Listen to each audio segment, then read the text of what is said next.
Welcome back, everyone. I'd like to call this Tampa City Council meeting to order. If we could have roll call, please.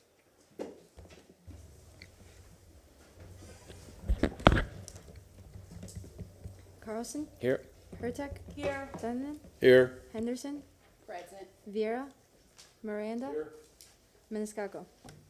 Here. We have physical quorum. Thank you very much. We'll continue on with the presentation on the CIP with the Tampa Convention Center.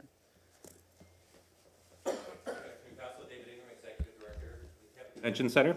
Hope we ever had a good lunch. It was great to get some time downtown. I'm on the other side by the water, so it was good to be back downtown. Just want to touch base with you guys today regarding our capital improvement project. The big focus that everybody has had is the expansion of our 18,000 square foot meeting room at flexible space. However, there's a couple other components to that piece that we have had, which is part of our business case. We wanted to expand, we wanted to upgrade our existing aged infrastructure, and we wanted to renovate our meeting rooms. So those three key projects are part of this program. I'm happy to report that in 2022, when the contractor came on board, they've made an arrangements to get it done as quickly as possible, and we're about 4 weeks away from the actual completion of substantial for our 18,000 square foot space. It looks great. As you can see if you go by it during the day, the exterior is almost 99% complete. We had Councilwoman Hartek out yesterday to be able to do a hard hat tour, so she got to see firsthand the great progress that we're making. The only thing that we have left on the agenda is our meeting room renovation. That's going to be based in November of this year. We have the 4th level meeting rooms that we couldn't take out of service to get renovated by June, so we pushed it out to November. Other than that, the last component that we have as part of our capital improvement project is our public arts. We had 3 finalists. We recommended them to the art department. They've actually going to come to you guys to get the contracts awarded, and we should be able to go. Good to go. The final installation is going to be about 2024. As a sneak peek, we're going to try to do a nice masterpiece in the rotunda on Franklin Street, similar to if anybody's ever seen Denver, the convention center. The one thing that they have is an icon. That icon is a really big blue bear. We're going to have, it's called Up in Smoke. Hopefully I got that right and they don't change the name. But it's going to be an ode to Tampa. It's going to be the city of Tampa morphing into a big pirate sail. So it gives us an identity and a good icon for the center. We have some projects going into our rotunda area that's going to be a little bit more technology based, and a nice abstract piece that's going to go over by our entrances to the central hall. So those are my updates. I'm going to be really quick because most of my stuff is 99% done, and even though it was encumbered and spent, we're still tracking, and we should be coming a little bit under budget, so hopefully that'll be a good thing for everybody. And we had to make a couple tweaks, but we should still make that deal of being able to come in under budget. So any questions for me? Councilwoman Hurtak. Thank you. And I want to say thank you again for the tour yesterday. It was really wonderful to see how far you've gotten and how close we are to the finish. I know that punch list is always the hardest. But I had a question for you and Dennis together, Mr. O'Hara. Since we've already had this wonderful budget discussion, one of the things that is the convention center considered an enterprise fund? Oh, you're going to take my understanding is no. No, you're correct. No, it is not. It is not an enterprise fund. No. I think some of this will be conjecture on my part. The convention center, wildly successful. Okay, it's risen just as, you know, the Tampa Renaissance has risen, but that wasn't always the case. So there was a period of time, especially when it had debt service, where it needed general funding. So I think culturally, it just never morphed into an enterprise fund. There's no reason that I know of that it can't be, but it's not, and I think a lot of that's due to the history. Okay, because I know that one of the things we've talked about when at the convention center is always the ability for expansion and how we don't have a ton of space.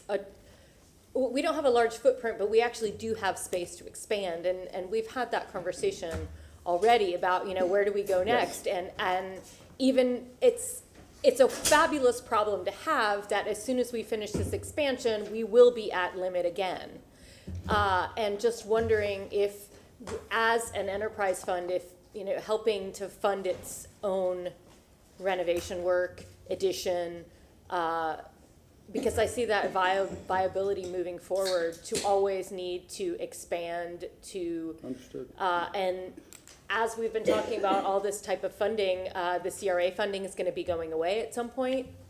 So just the discussion of talking about what we do. I know that won't necessarily be something that would need to be happening forever, but it's a huge economic driver right now, and at the very least, I would love to see it in the budget as kind of its own piece of the pie in terms of the revenue we get. I think that would be something, eventually that would be interesting to see, the expenditures versus revenue, so we can kind of look at it more and see how we can maybe make it its own enterprise. Again, I may be way off tangent here, but that's just one of the things after our conversation earlier today. No, thank you. It's certainly worth poking around, exploring. Jump in real quick, just from my history and experience. The one thing for a general fund, when a rainy day happens, the general fund is the backup. So if we were to take that away and be an enterprise fund, and I'll just give you rough numbers. So if our projections this year are $10 million to make in revenue, and our expenditures are at $10 million, I don't have the ability to expand and put in a capital reserve fund. As we talked about, usually in our industry, in most places, anywhere from 1% to 3% you put back into a capital investment, so you're always constantly moving forward, as opposed to coming back every 10 years going, I need $70 million, I need $50 million, where if you spread that over 10 years, you have the ability to continue to be updated. In Orlando, the catch fund, they're not general funded, even though they're a quasi-enterprise fund, because of the fact that the TDT is what subsidizes any shortcomings.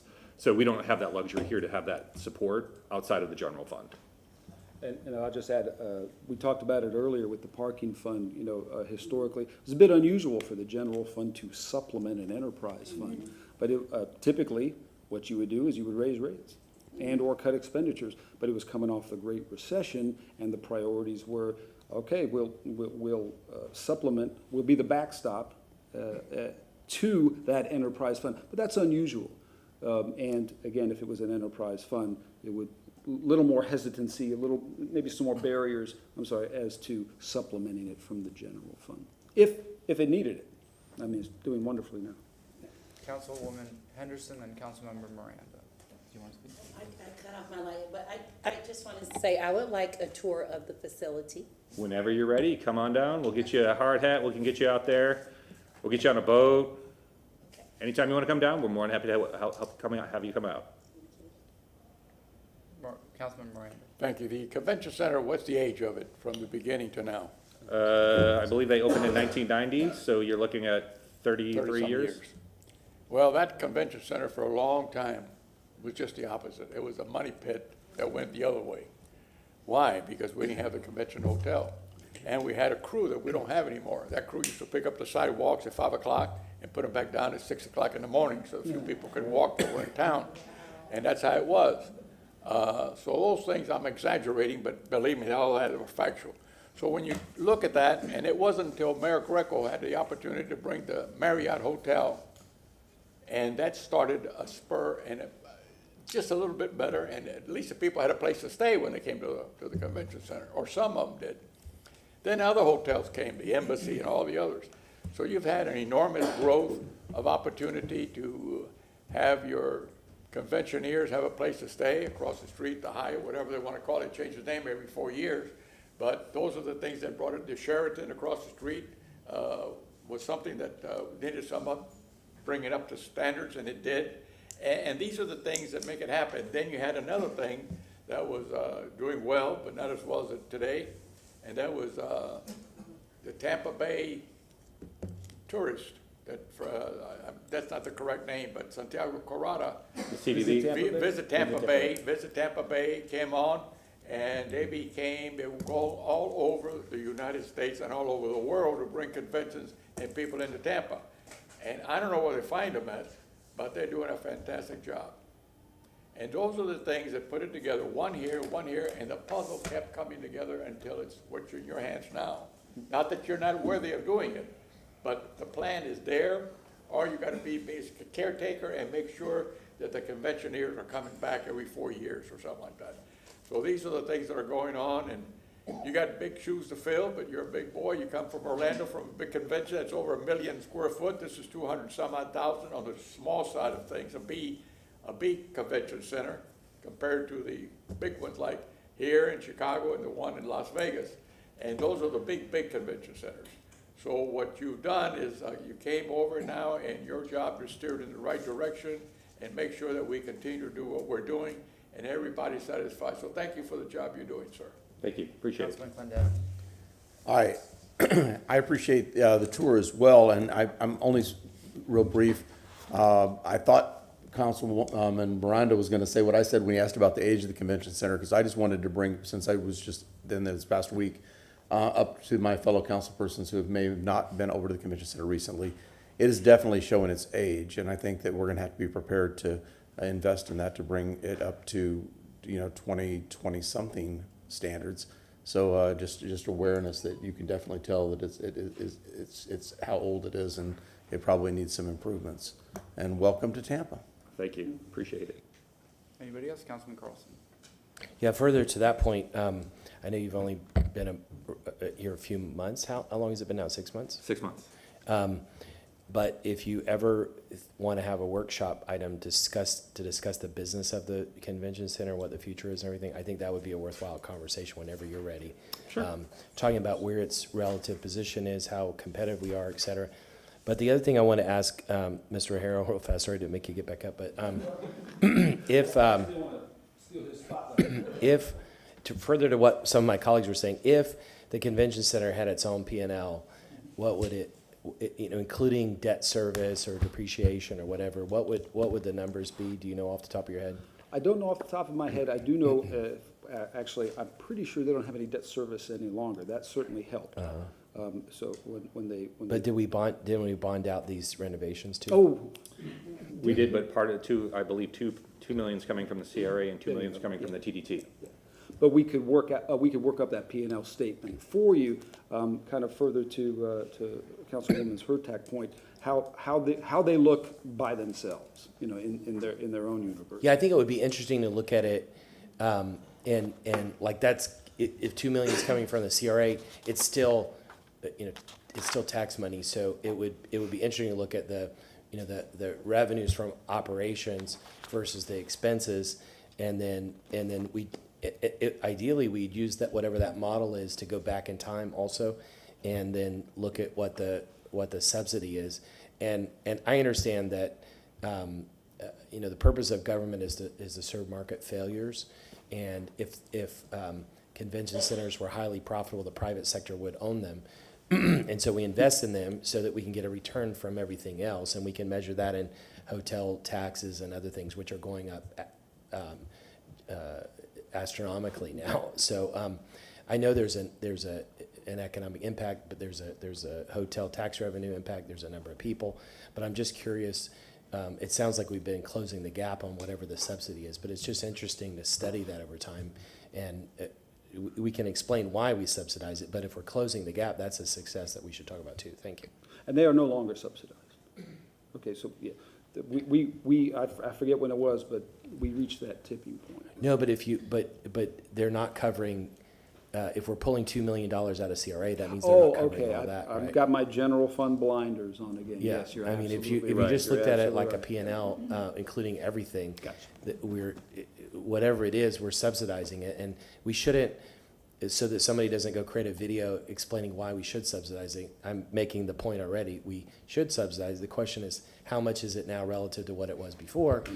Just so we can track that over time, because when you come back and talk about the business case, you might say, well, because of the additional renovations, we need to spend even more, but we expect a return on that subsidy to be whatever in the community. So we should just explain the business case to the Do a public. retrospective. Thank you. Yes, sir. Councilmember Hurtak. Thank you. Just one quick question. TDT, Tourism Development Tax, Thank comes you. from the Tourism Development Council. Okay. And that's local, or? That's through Hillsborough County. Okay, okay. Any hotel occupancy in Hillsborough County collects, I believe it's 6 cents. Okay, so 6% that's the- sales tax here. Got So it. it's added to the total. And last year, the easy way to do it is they did about $1 billion worth of hotel revenue, which equates to about $60 million in TDT. Okay. So we got 2 million from that. Yes. Okay. Wow. Great. Well, thank you. Councilman Miranda. Thank you, Mr. Chairman, and that's exactly what I was going to say. You have to look not only at what you have and what you're getting subsidies from, but what you have, the service that you give, how much revenue is created because the convention center's here and the hotel rooms are rented and other things in nature. They're spending money, how many people come in, what's the average spending for a 4-day stay for a convention or 3-day stay for a convention? What do they do? What do they eat? What do they do? And you have all those figures, I'm sure, from your past experience at the big one in Orlando. So these are the things that you look at, not only what it's costing you, maybe you still need subsidy of $2 million, but what does that $2 million give you back in return for the area?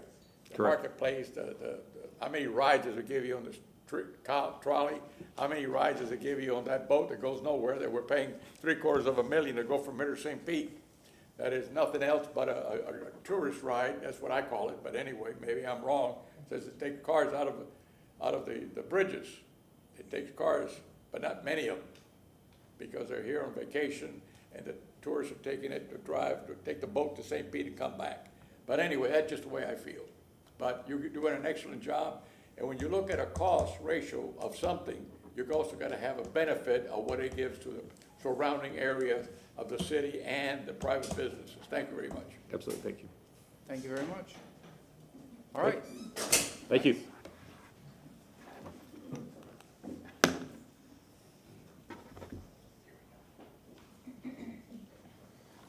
Good afternoon, Council. Adri Colina, Director of Logistics and Asset Management, and the project owner for the Hannah Avenue project.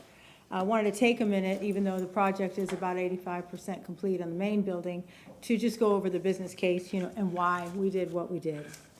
We had several departments operating out of outdated, inefficient, outgrown, leased office space, one of which was scheduled for demolition and we had to vacate. And they were located within flood zones and with insufficient parking. Another reason we chose to take this option was leasing space leaves the city vulnerable to increased costs, and it limits our growth. So if we add staff, we don't have the ability to build an additional wing or additional floors or what have you.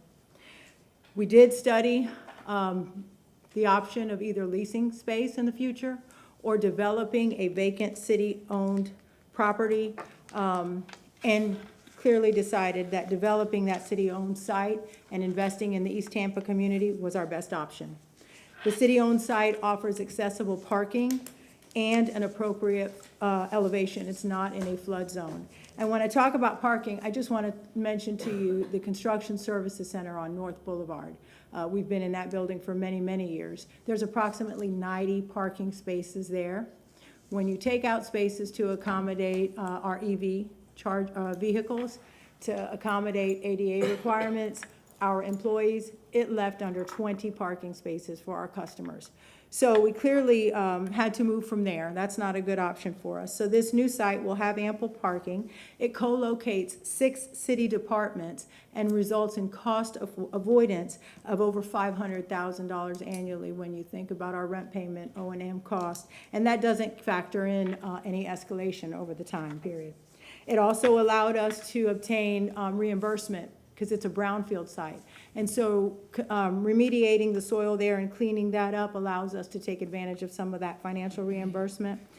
And finally, it now provides a gathering space. As Councilman Miranda mentioned earlier, having a gathering space in that community, there will be an outdoor green space, and we will have a community meeting room, something we don't currently have. So it just provided something that we don't have. Where are we with it right now? As I mentioned, we are approximately 85% complete with the main building, and we expect that building to begin occupancy in 60 days, the end of August. Our Lemon Street folks, which are the ones that were most critical, will begin occupying that building. Now I turned it off. Okay, here we go. So these pictures were actually taken on Monday, so you can see where we are on Monday. And when you look at that southwest view, I really want to, I wish I could enlarge the picture, but so for a little under $105 million, that is the construction cost, that whole campus is being built. What do we have? You see on the very top is the main building. Then you see the parking garage. Behind that, you will see the fleet maintenance building, which will service sedan and light-duty vehicles.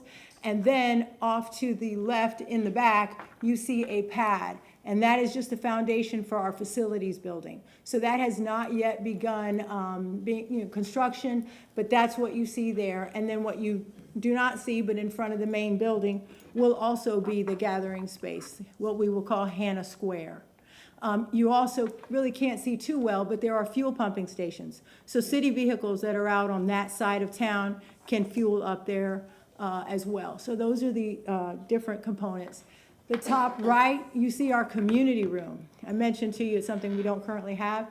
Carpeting went in on Monday, and you see all those windows. Those windows will be overlooking Hannah Square.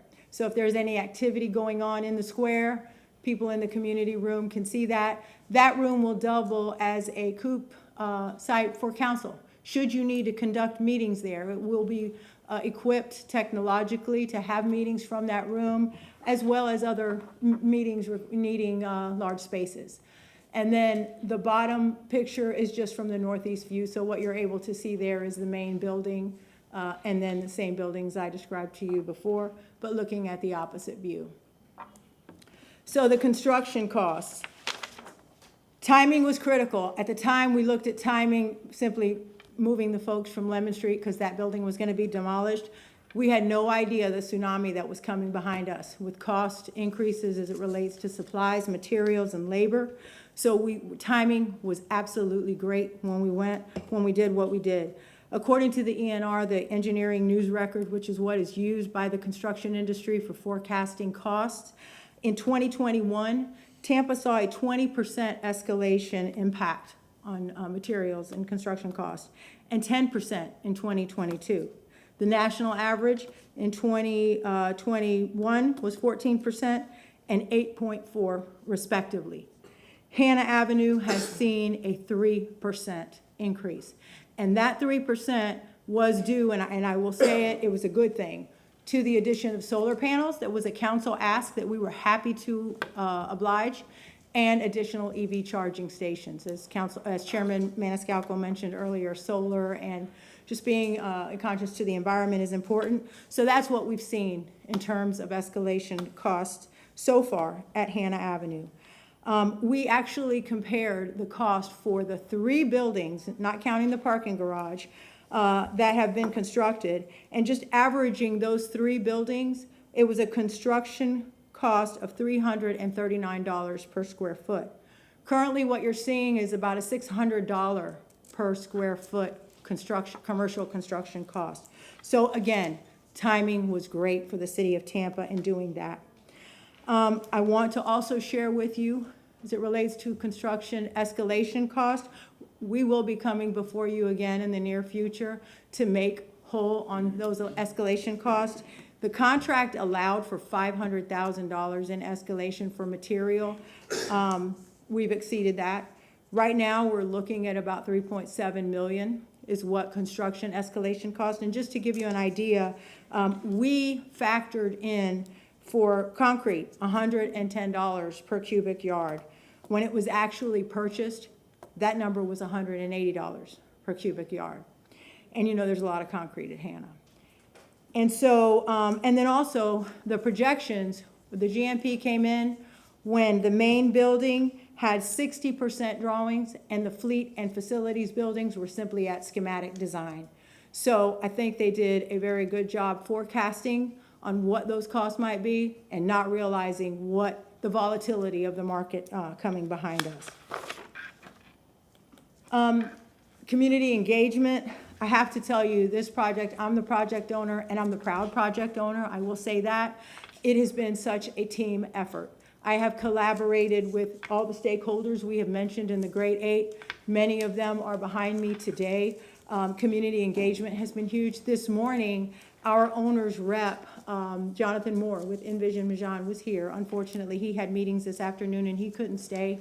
But he shared with me this project is really setting the stage for future projects. He's been impressed with the construction so far. He's been impressed with DPR, the organization of the project, and especially our apprenticeship programs. And that's our owner's rep. That's the person that we pay to find problems. And that's what he said, and I wish he could have been here this afternoon, but he couldn't. But community engagement has been key. We intend to be a good neighbor, and we feel like we've already started that. We have so far, just in the last few months, sent out 24 e-newsletters to interested community members who have signed up for those newsletters. And what we've been taking the opportunity to do in those newsletters is introducing the departments that will be moving there and what they do, just so people know who's coming to the building and what we're going to do. Prior to that, when we started this journey, we were still in COVID mode, 2021. A lot of our meetings were on Teams or Zoom. We had some in person. So we've been engaging with the community throughout. An exciting community engagement project that we have been working on is the artwork that will be inside the building, outside the community room, so right when you come outside. We have actually had 15 seniors that are participating in our Parks and Rec programs who want to do embroidery. They have been embroidering different pieces. It's kind of been a colors by number kind of thing, and they've been working on it. The artist that we commissioned to do this will put all those pieces of embroidery together, and it will be something that is very depictive of Tampa. Palm trees, water, the balustrade. It's very, very beautiful, but these are our seniors, and they have been so excited to be part of this project, and can't wait for them to be there when that is hung up. We've done walking tours, which you'll hear a little bit more about from our mobility team, because one of the issues or one of the concerns was the impact that 500 employees would have on the traffic there. So we're working on that, and we walked the tour with the neighbors to see what those pain points are in real time. And as you know, we've been part of many Bridges to Businesses events to be able to secure our subcontractors and employees on the job. So we talked earlier a little bit about our apprenticeship goal and where we are. I want to remind everyone that DPR voluntarily participated in this because the apprenticeship ordinance came into effect after, but they are very proud of this. We are currently looking at a little over 9% of our apprenticeship goal, as was mentioned earlier, and that goal is 12%. We've had 44 apprentices participate in the program, and many of those have gone on now to other projects, so it wasn't a one and done. That's the intent of this. For me, it's not about the number. That 9% is great, but it's really about making a difference. It's about investing in our youth, which is our future, investing in those people who want to have a career in the construction industry. To date, over 16,000 hours of apprenticeship work has been conducted there at Hannah Avenue. So a little bit about the trades working on the job. The 4 trades that have been represented have been carpenters, electricians, plumbers, and structural iron and steel workers. And that's how we've come up with the number of hours in our percentages. I want to point out the plumber hours, of course, is our largest. That's over 7,000. And that's Ackerman Plumbing, which is a union contractor with a state registered apprenticeship program. So that was a big win there.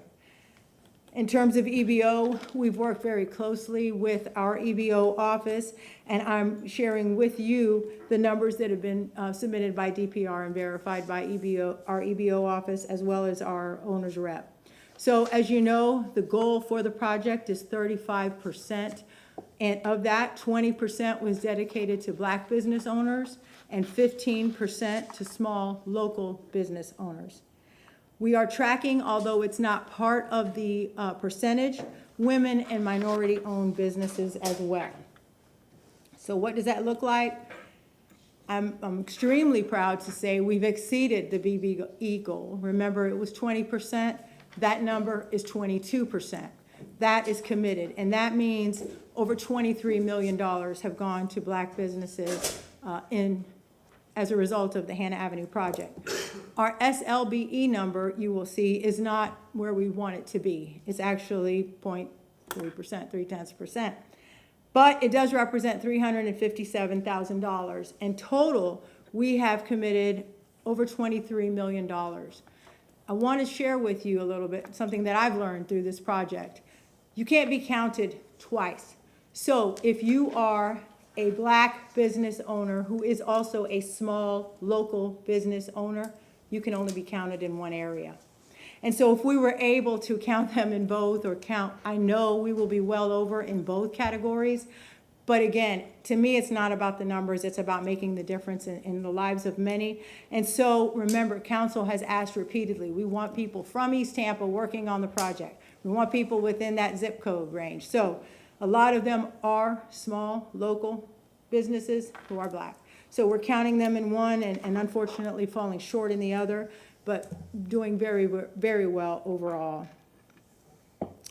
And that takes me to the mobility part of it, and I think Lara was gonna talk about the mobility parts, unless anyone has a Let's take a question. pause there for questions. I saw Sure. Councilmember Henderson's hand up and then You know, Councilmember I am Carlson. so excited that you're standing before me today, because when we were on the campaign trail, this was just a hot topic item, and just the exaggerations of what was occurring, $140 million. I'm really happy to hear that it was at 105. I know probably everything about it initially regarding communication was not perfect, but just based on your presentation today, I really appreciate all of the details that went into this project, and the fact that it is located in East Tampa, I think is just so ideal. That's exciting to me. The minority participation is good. I know that initially I read an article in the paper where they had not gotten to those numbers, so obviously there have been some effort to make that number be presented today, so that's also a great thing. I love the community space. That was a surprise to me. That's something that we definitely need to make the community aware of, to utilize that space, especially when it comes to, you know, whatever there's going to be planned for a grand opening. I think there is the, I wanted you to clarify, you said brownfield site, so an opportunity to also clean up a area of East Tampa, I think was very critical. I didn't know that piece, and I'm glad that you presented that as well. So other than that, the total square footage of this project, it sounds like, especially in the height of construction, that this is a very affordable project. And as we said on the first day of council, this is a reset, so this is a great thing for our city. The Hannah Street project should not have this continued controversial discussion just based on what you presented today, so I appreciate that. Thank you, Councilwoman. Councilmember Carlson. The last I remember, the total capital cost, we were up just above 120, right? I don't know where the 105 was the last iteration, correct? What's the total capital cost now, including the solar, but not the 3.7 you just mentioned? 104,897,000. 104, and then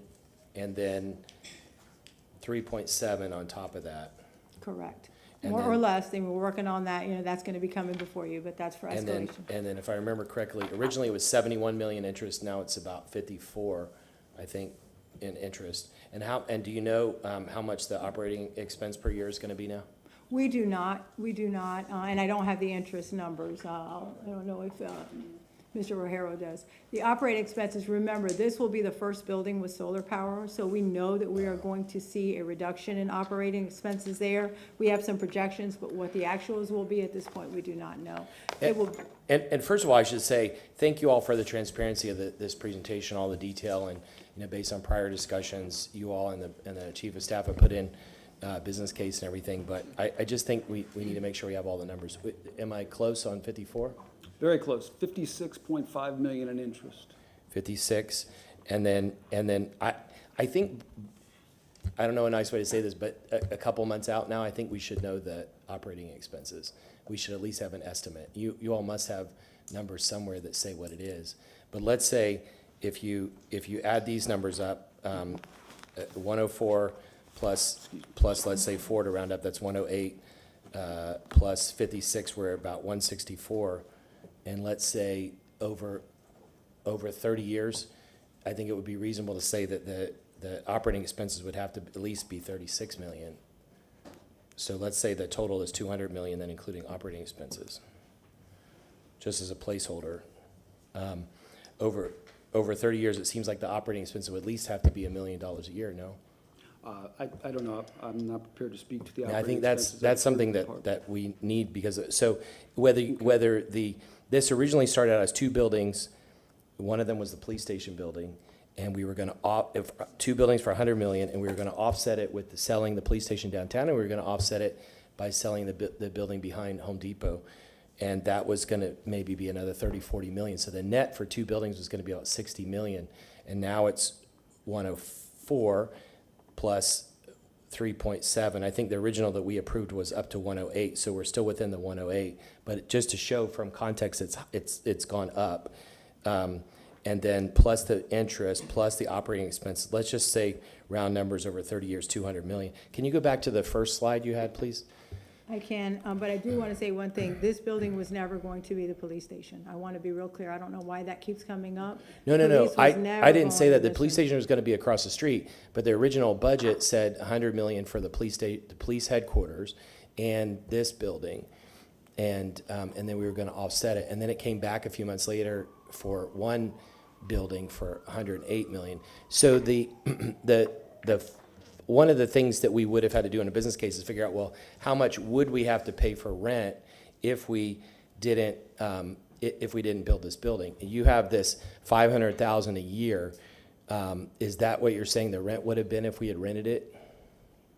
That is saying continuing with what we have right now. And right now, the deal we have is a great one. Lemon Street, we're not paying anything, operating and So let's maintenance say- costs. And then same with our construction services lease, which went into effect in the early 90s. Just looking at those costs, that's what that number is. Okay, so for my colleagues in the public, 500,000. Let's say it quadrupled. So let's say it was $2 million a year, because we went out and got to nicer office space and we rented it $2 million a year. If you divide 200 million by 30 years, you get about, I think, 6.5 million. 6.5 million a year. If you take out the, let me see, if you divide it by 50 years, and I don't think the life of a building without capital expense would be 50 years, but if you use 50 years, it's still 4 million. So the point is that it is double or triple if you use 500,000 compared to 6.5 million a year. What is that? 13 times. So it's 13. This building's 13 times more expensive than it costs today to rent. And even if you said, well, on the high side, we'd be spending, instead of 500,000, 2 million a year, it's still 3.5 times more. So the point is that I think it is great for transparency to mention 500,000 as a comparison, but in our business case, we have to explain that it is more expensive than it would have been to rent. Even if you multiply it times 6 times, it still would be more expensive to rent. I mean, it's more expensive than renting. And so there have to be other things that are in this, like the community space and others, that justify why we would spend so much more money. If I had to go back again and look at it, and we had a real rental equivalency, which we did not get in the beginning when we first looked at it, I would have rejected it. And then, can you go to the next slide? Sure. It is controversial because it is so much more expensive. It is way more expensive than renting. We could have gone to a developer and said, can you build a single-use building for 30 years, which they would love to have the predictability of the city, and we'll pay you rent. I understand it's better to own because then we have the property and we're going into a new area or everything, but it is a lot more expensive than renting. And if we rented from a developer, we could have gotten everything we wanted built into it, but it still is more expensive buying than renting. The next slide. Mm-hmm. We talk about the escalations, but the counter argument is that we paid too much in the beginning. So, and on the per square foot, I'd like to dig into that another time, but I wonder if the 600 includes land costs and the 339 does not. I mean, there's a lot of apples and oranges here. If also with our other embedded costs in this, that we really need to look at apples and apples. It's great that we're having the conversation and we have a lot more transparency here than we've ever had. It still is wildly more expensive than it would have been to rent or get anybody to build our own building. But when we talk about it, it's a sunk cost because we've already made the decision. But we need to talk about it in terms of what are the additional benefits. If we could have paid $500,000 a year and now we're paying 6.5, what are the benefits we're getting for that extra $6 million a year? Thank you.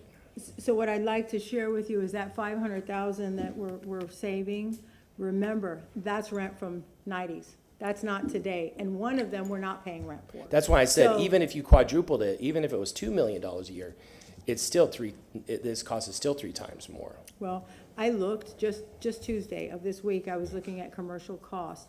And in the West Shore area, a building that was built in 1972, one building, not as large as this, was going for $327 a square foot.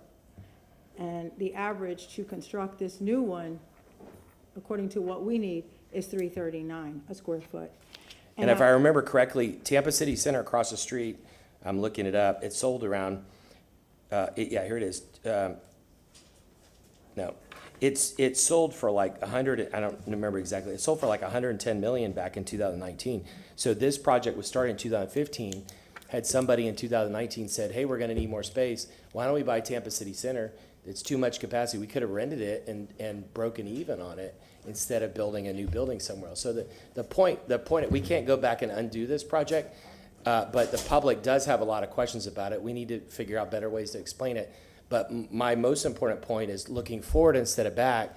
We really need to scrutinize decisions like this, and we need to make sure that we're really looking at the numbers. Because when you talk about a $200 million building, we could have probably fixed all the roads in the city for that much. We definitely could buy all the fire stations and police stations that we need in the city. We could fix. We would be a third of the way to fixing all the parks. So we just need to be really careful going forward. And last thing, I want to thank you for the investment in the arts and public engagement, because you all seem to be doing a good job on that. Thank you very much. I do want to say something, Councilman. So you mentioned in 2019 it sold for 110. So 2023, that's going to be a lot more. And we would not have been able to achieve 2 goals with that, right? I mean, maybe more, but definitely 2. So we can't use a coop site, because if this area is flooded, downtown is 36 feet above sea level, Hannah is 63 feet. So if this area is flooded and you need to continue operating, going across the street is solving nothing. So it is 2023 versus 2019, but this project started in 2015. And so somebody in 2015, my argument is, instead of just, somebody obviously in 2015 decided somebody had a vision for a pet project or whatever, to put an office building in this site. And we've not been presented any evidence that they looked at any other sites or any other kind of thing. They just wanted a building in this site. And because they didn't have the money to build at the time, they put it on mothball. And somewhere around 2019, it came back. And then its meat started to get on the bones, because there was the ability to bond it out. My point is that somebody in 2015 or even in 2019 should have looked at all the options. Instead, it appears that really only this option. I'm not blaming any of you all, but somebody did not look at all the options, because any reasonable person would have spent $2 million a year instead of $6.5 million a year, or spent $500,000 a year versus 6.5. Thank you. Thank you. And then the other goal that we would not have been able to achieve is ample parking, convenient parking. And that's the other thing that this Hannah Avenue project does. Our customers don't have to look for parking and pay for parking. They can come right outside and have ample space. And then as far as operating costs, this building will be a new building. So that number in terms of operating and maintenance is going to be significantly less for quite a few years. We have warranty in the beginning, and then it's new. There's a lot of energy efficiencies in that building that we would not have had at City Center, or even the ones that we're renting now. And then, of course, the solar. So to give an accurate number, we really have to be there. We can go off different consumer indexes to see what operating costs are, but when we're there is when that true number is going to be there. But no business would invest in a building without having an estimate, a projection of operating expenses. And it could be the same thing as the incinerator plant, that these documents exist somewhere, and maybe you all haven't seen them, or we haven't seen them, but somebody should have an estimate of operating expenses. That's just a standard Sure. business thing to do. Thank you. And we do have that. I don't have them with me, but yes, sir, we do. But we would have to pay operating expenses anywhere. So the difference is this is ours. So, but thank you. Councilman Clendon. Yeah, I think that the point of Councilman Carlson is well taken, and I think that a lot of times, from now being a new council person coming into this discussion and seeing the history of this discussion, there's an awful lot of defensive moves on both, on both sides of these discussions. But I don't want to I hate to see the good points get lost in this discussion, because what we hear, like what we've just heard from Councilman Carlson, is lessons learned to move forward as we go towards new projects and as we move forward as a city, and we're going to experience this tremendous growth. And I think that's what I'm listening to is lessons learned, and I think that's the point. As you know, we're going to move into Hannah, and it's going to be a great building. It's going to be a beautiful place for people to work. But the next project, you know, this is the way we should do something. I have a question though about Hannah. Are we moving? What percentage of the building is going to be filled when we move in? Does anybody? So when we move in, the second and third floors will be completely filled with staff, and then the first floor is community room space, culinary program. The culinary program, that there's an RFP out right now, so it won't be filled immediately, but eventually we'll have that filled. Okay, so is it built in for expansion as the city grows or needs grow? Yes, yes, sir. Every department that we worked with that's moving over there, we ask them, where do you see yourself in 5 years?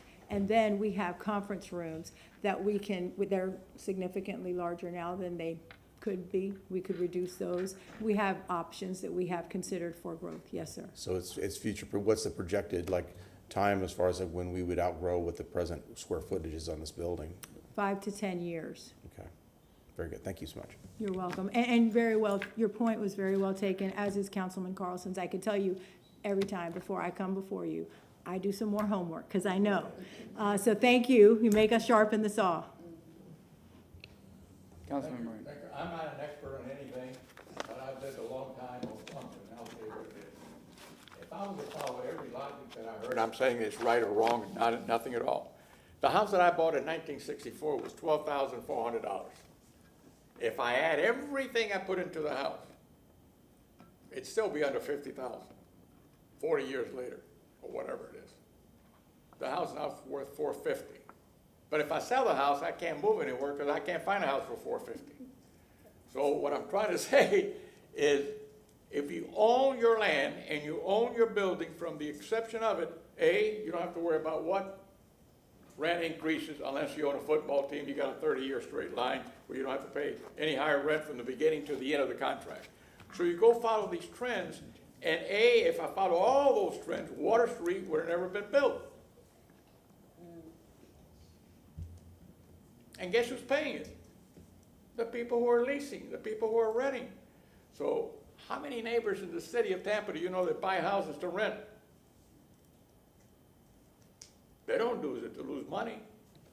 And we're forgetting about the upswing in value of whatever the property is. Whether it's this microphone or this chair or whatever it is that you're touching, if you have something of value, it will appreciate.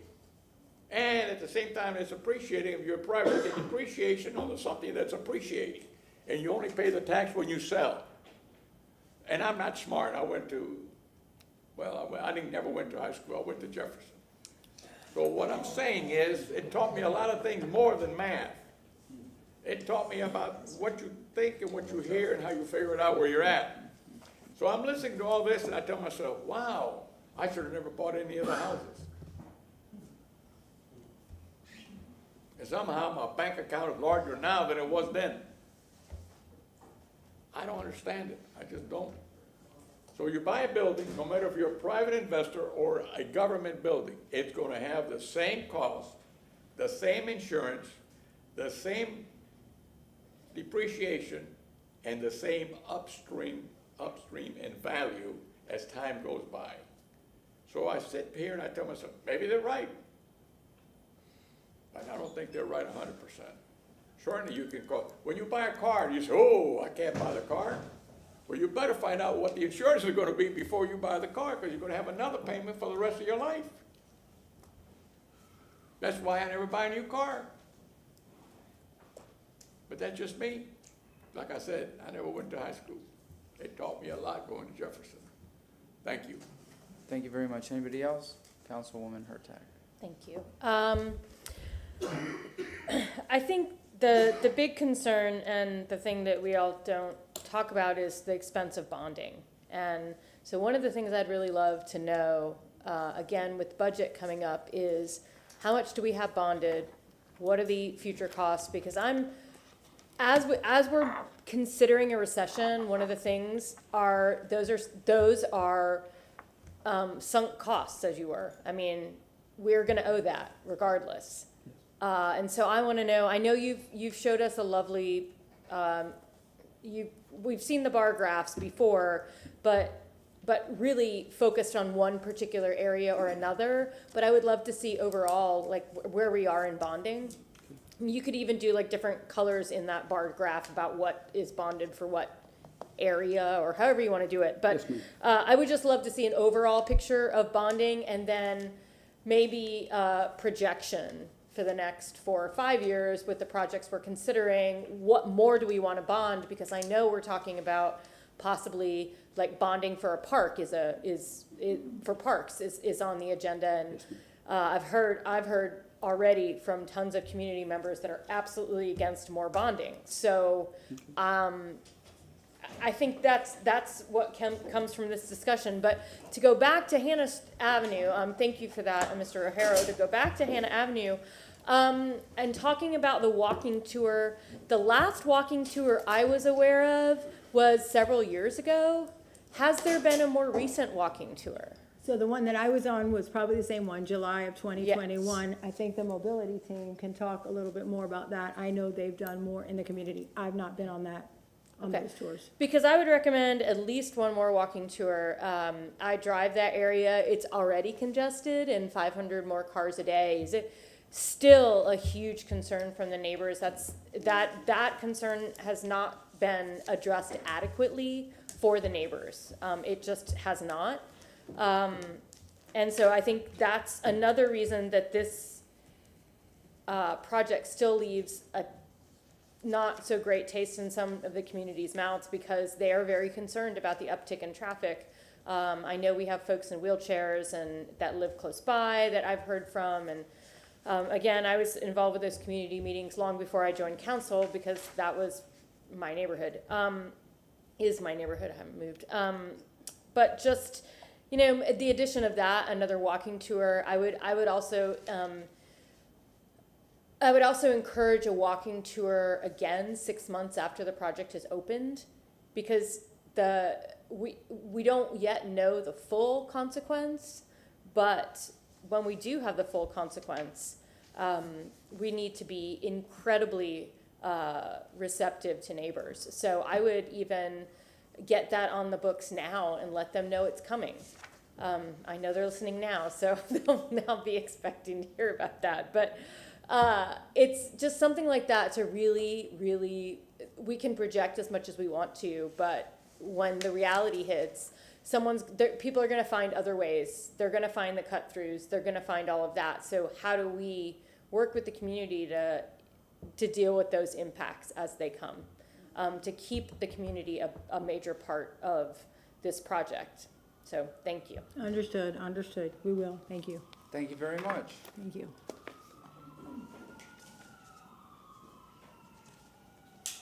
Police siren.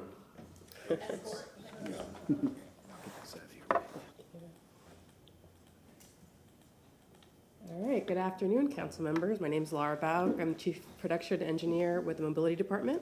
I'm here this afternoon to talk a little bit about the Hannah Avenue mobility improvements, which is really a series of 3 projects that really came as a direct result of the public outreach that was mentioned earlier for the city center at Hannah Avenue. So during the walking tour that Ms. Kalina talked about, and there was a follow-up that Mobility did about a year ago, it was actually before I joined the city, and other community meetings that were part of the outreach for the new facility. What staff heard from the community was that they were concerned about how all of these extra trips were going to impact both traffic operations and safety on roadways within the community. And so in response, in addition to the walking tour, and thank you, Councilwoman Hurtak, we'll talk with the community about maybe doing another one, what Mobility did was do a study looking at what the anticipated impacts would be to the roadway network based on all of the additional trips that we're expecting for the facility. And that study came with it some recommendations to both improve safety and vehicular operations and to increase the lighting within the neighborhood, particularly where we have crosswalks. So the identified projects, which I will summarize on the next slide, Among the anticipated benefits, we expect them to provide improved safety for our bicyclists and pedestrians and other vulnerable roadway users, to maintain or hopefully improve our vehicular operations, and also to add the street lighting, which I mentioned previously. So where we are today, we're sort of right at the beginning. A consultant has been engaged to do design for these projects, and we awarded them notice to proceed in April. And as of right now, we have a public meeting that's planned for August 3rd to go back to the community to talk about what's included right now in the design, to get them up to speed on what the project schedule is going to be, and to hear any other concerns that they may have relating to mobility and transportation. So I mentioned that there are 3 projects, and I'll walk through them briefly now. The first one is along Hannah Avenue from 22nd Street to 30th Street. And what we're planning to do there is, in addition to repaving the roadway, we'll be adding a westbound left turn directly into the city center, along with a northbound left turn at Hannah Avenue and 30th Street. Looking at some of the bicycle and pedestrian improvements that are planned, we'll be including some protected bicycle lanes along Hannah Avenue, a new sidewalk on the south side of the roadway, new pedestrian crossings over the CSS tracks on both sides of the street, as well as a mid-block crossing directly at the new facility, and some other targeted intersection improvements. The second project is along 24th Street between Hannah Avenue and Sly Avenue. And within that segment, we're planning to add sidewalk on the west side of the roadway, as well as installing all-way stops at each of the intersections within that segment. And then the third project is at the intersection of Sly Avenue and 30th Street. And in addition to signalizing the intersection, and the signal design is also currently underway, and I believe that is going to be installed this summer. So there will be a new signal at the intersection, and then we're also currently designing a new northbound left turn lane at the intersection. And that's all I have for you, but happy to answer questions. Yes, thank you. I appreciate the specificity on this. The new turn lane in the city center, how many cars will that hold? I don't have the full storage length committed to memory, but I can follow up with you with that I would information. appreciate, yeah, just an email. Yes. Because that's a real big pain point for folks. They're Okay. saying, well, if you're turning in, if there's only room for 2 cars, that's not enough. And if I remember currently, there is a sidewalk on the north side of the street already, so we're adding a second one on the south. That's great. I would love a visual on how you plan to add bike lanes, because that is a really narrow street already. So I think some visuals for both myself and the community. Yes. They would love to see how you anticipate doing that. Because right now, just in a car, it's tight. So those are the things that I'm most interested in. I'm happy about the sidewalk on the east side of 24th, but I do know, and I can't remember, maybe it is 24th, the one that's just really, it's a small, narrow residential street. Might be 23rd as well. That's also just any of the cut-through pain points. Okay. So 24th might have been the one. It is a fairly narrow So that was street, the yeah. one that everyone was concerned about. Well, thank you. I'm really glad we're doing that, because the first iteration of this mobility plan did not include any of that. So I'm happy to hear that you are listening to the community and continuing to grow there. That is something that I think everyone will really appreciate, the 4-way stops especially. Thank you. Councilmember Henderson. Yeah, your title is Chief Production Engineer? Yes. Yes, Oh, ma'am. okay, that's impressive. The lights, do you deal with how long the light stays green and red? That's within mobility, not in my division, but yes, okay. the city does manage how the signal. Okay, that's timing. another presentation by somebody else. It's not planned for a presentation, but if you have a question, I can maybe see if I can answer it or get an answer and email it. Yeah, I definitely won't make a motion about it. I just was curious because, you know, in the new construction that's a part of my life, you know, I see some mistakes when it comes to how long the light stays red or Right. green, especially during high peak hours. So because this is such a residential area, the consideration of that, I'm just curious about it as we go into you know, making that decision when everybody is moving in. And those 500 cars that were discussed, they're not all coming to work at the same time. Police is 24 hours a day, so, you know, maybe may not be as many as mentioned at one time. Councilwoman, if I could just add, we can have an offline discussion in more detail for you. Okay. And we do welcome you, or any of you, to come to our traffic management center. That is the brain trust of where we make all of these signal decisions, the timings. We have very set protocols of how those timings are calculated. We also have federal requirements in terms of the red time and the green time that we have to meet. So there's a lot that goes on behind the scenes of how those signal timings are developed.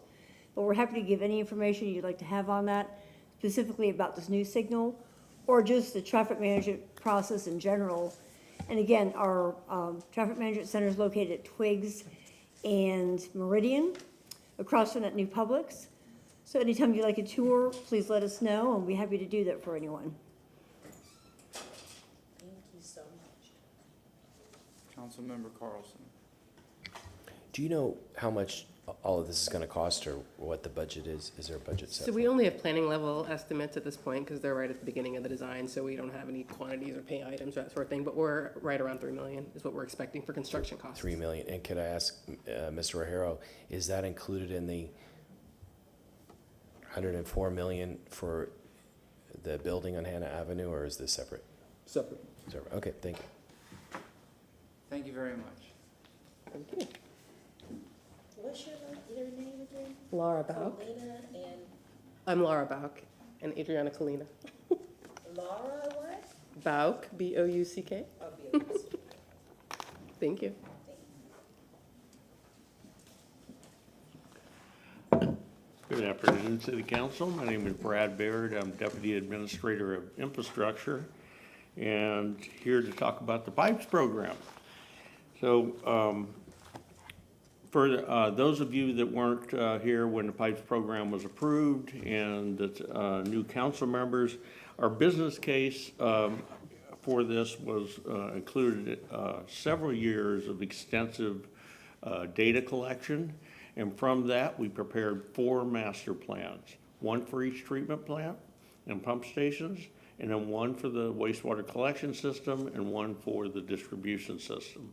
That set forth the business case and allowed us to prioritize the worst of the worst. I will say that our service area does go outside the city, so 20% of our customers for both water and wastewater are outside the city limits. So some of these projects are not only citywide, but outside the city. But I will say, we certainly have incorporated equity into this program because we have, unfortunately, we have pipelines that are failing all over the city and outside the city. The current status of the program, it's a 20-year program, $2.9 million, or almost $2.9 million. Billion, I mean, did I say million? It's a little bit bigger than that.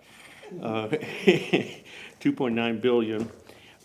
We are approaching our 4th year of the program. It was approved September 5th, 2019. So about 20%.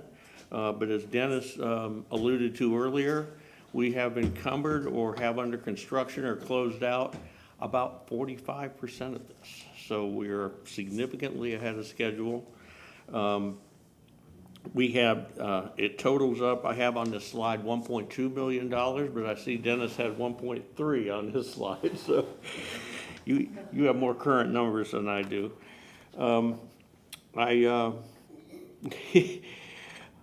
I want to talk a little about the pipelines before I go into the 4 projects that Eric and I chose to highlight today. And we have goals in the water department to replace 20 miles of pipeline a year. And then goals in the wastewater department to line, in a non-destruct method, 30 miles of pipeline a year. So, and then I would be remiss if I I didn't mention this, Councilmember Miranda would, not like it if I didn't mention that, this $2.9 billion program is, at the end of 20 years, is projected to be 54% pay-go and 46% bonded.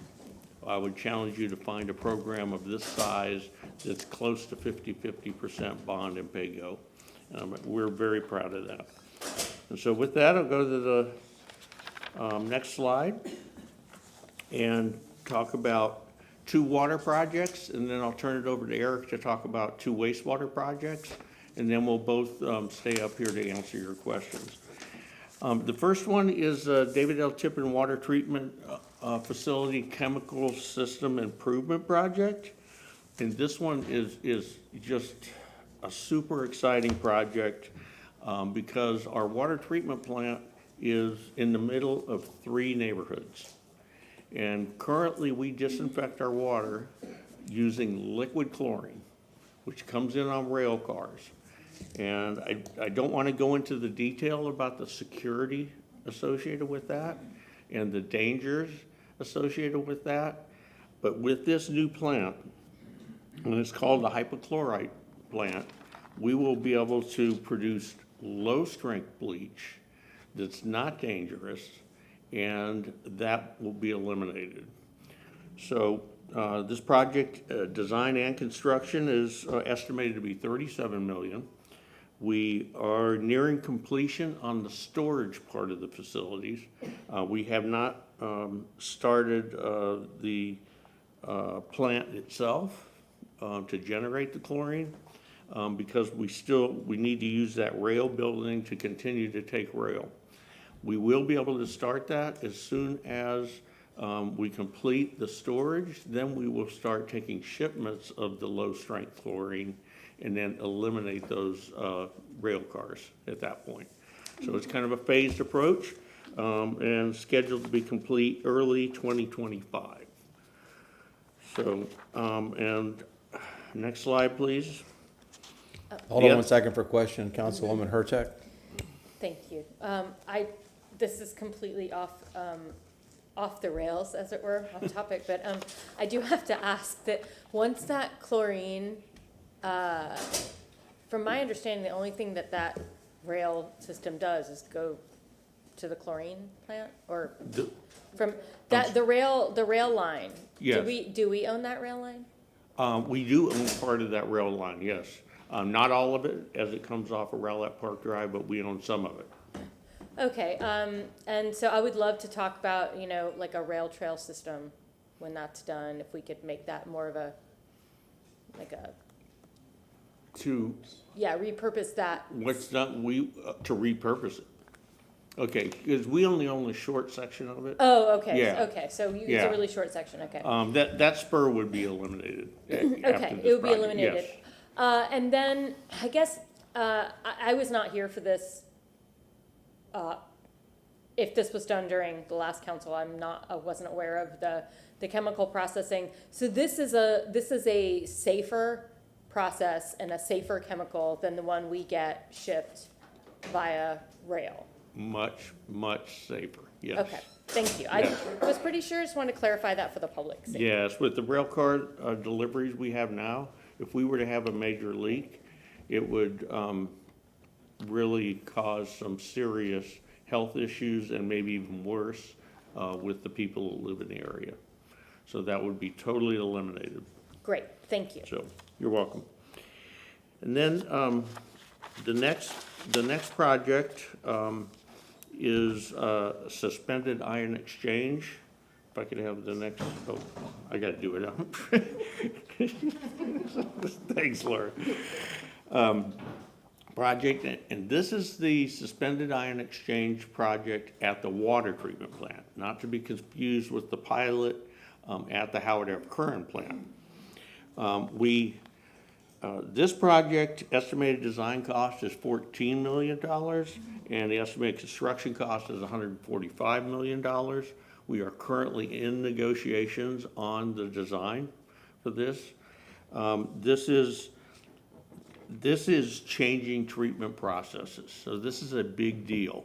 But in changing this process, we estimate we will save $4 million a year in operation and maintenance costs. In three primary areas, we will reduce sludge production by 70%. We will reduce ozonation electrical costs, and as well as an operational improvement of increasing the times between backwashing the filters. And we, as a kind of icing on the cake, if you will, we expect to be able to produce slightly higher quality water as well. So, and with that, I'll turn it over to Eric. Where'd he go? Uh-oh.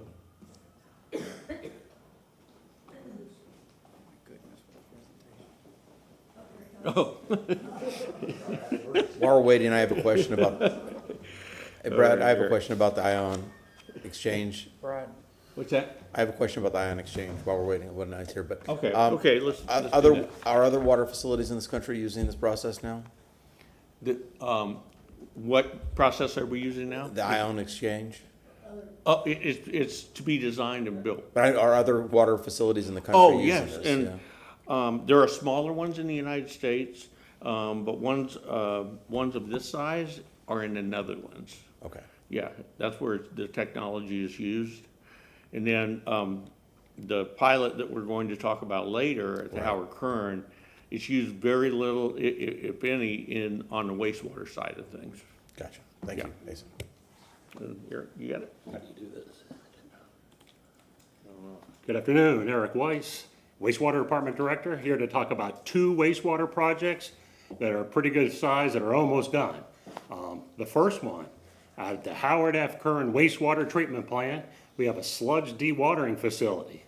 And the way we treat wastewater, we treat the sludge at the wastewater plant, we treat it to a degree that it can be used for land application.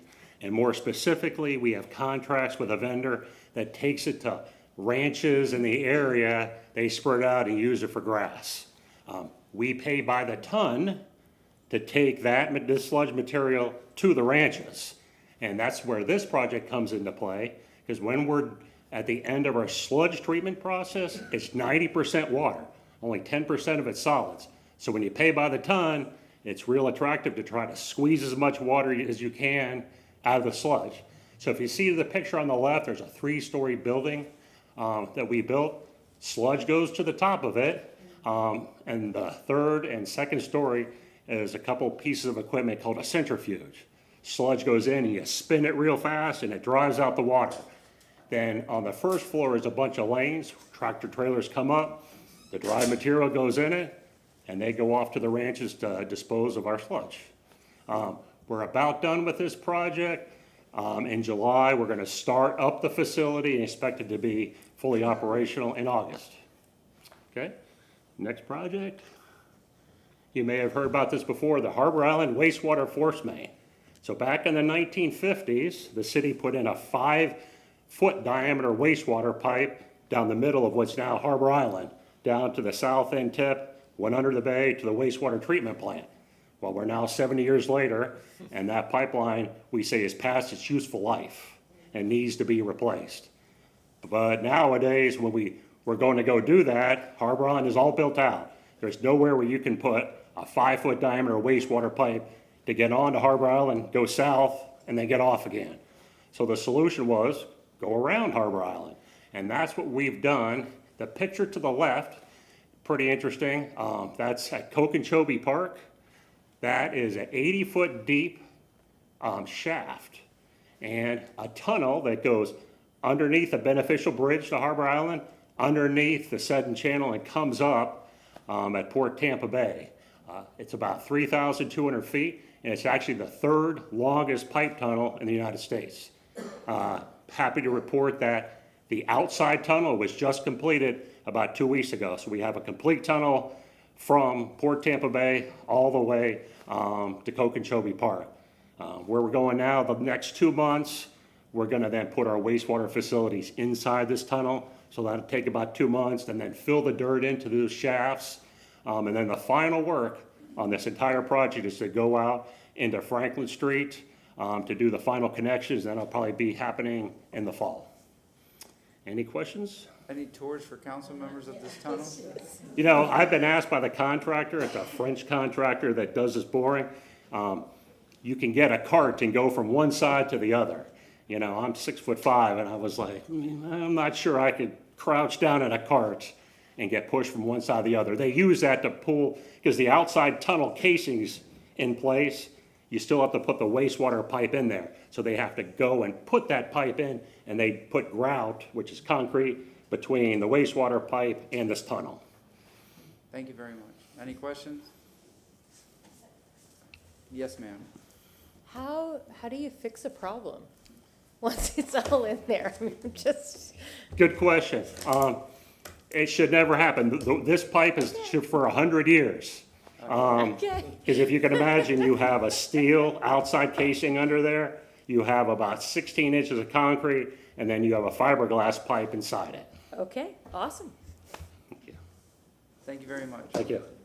Yes, sir. So how disruptive is the connection piece going to be to, it's on Franklin, and is it gonna be disruptive? Good question. The last piece of this whole project, $80 million project, it is out in Franklin Street in front of the convention center, but we're still gonna maintain traffic onto the island for a period, for the whole period, and then for a period when you get off the island, you'll have to take a right on Water Street.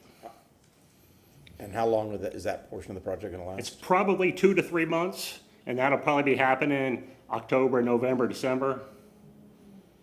So we'll be prepared for a larger meeting space for that time period from Harbor Island residents. Okay, thank you. But you will still be able to get on and off the island. It's just off, you have to go down Water Street and work your way around. And we worked with the Harbor Island Association during this whole project. They knew that this last piece, the crescendo, was coming. Councilman Carlson. Yeah, that's what I was just going to say based on what my colleague said. You know, they're very active, and in fact, they demanded this option instead of the one through the middle of the island.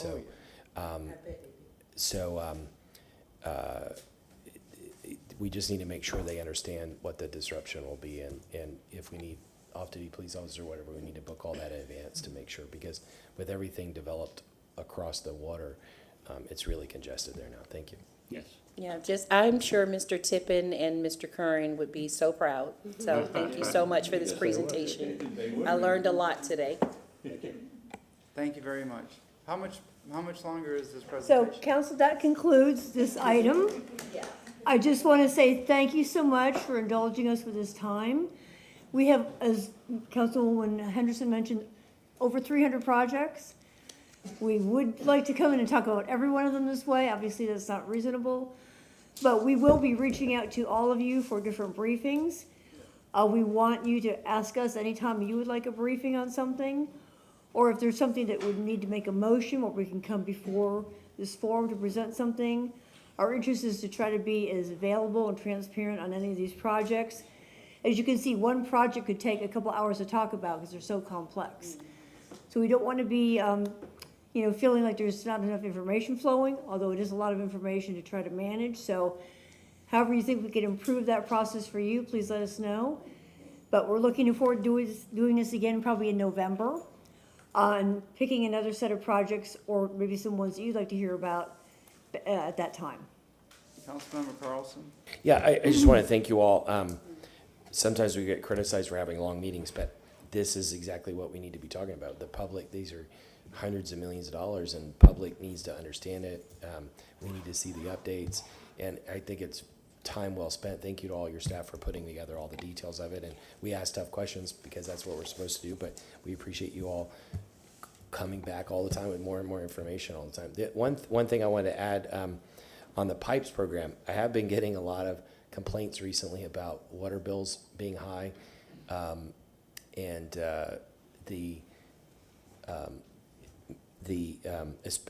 once you go above a certain level, the price goes up, and I think it's a lot more related to the pipes rate increase than it is any kind of rider that might be added. But what I would suggest is that you all give an update to ratepayers, if you can, with the status of the pipes program. I would recommend a rendering that shows, like, just, what's been just a picture that shows what's been completed and what still has to be completed, because people have been putting up with congestion and roads being shut and all that, and people would like to know what's being done, but also you can say, this is what we've been spending your money on and why, and then the other thing is we should include a conservation message in there, to make sure that people understand, hey, by the way, if you don't use as much water, you don't have to pay as much either. We can certainly look at maybe putting something like that on our website. And maybe there's a way we could update it as well, for those that want to see some sort of progress. It's harder to show the progress of the plants, but we can maybe show some water line coverage projections or completions.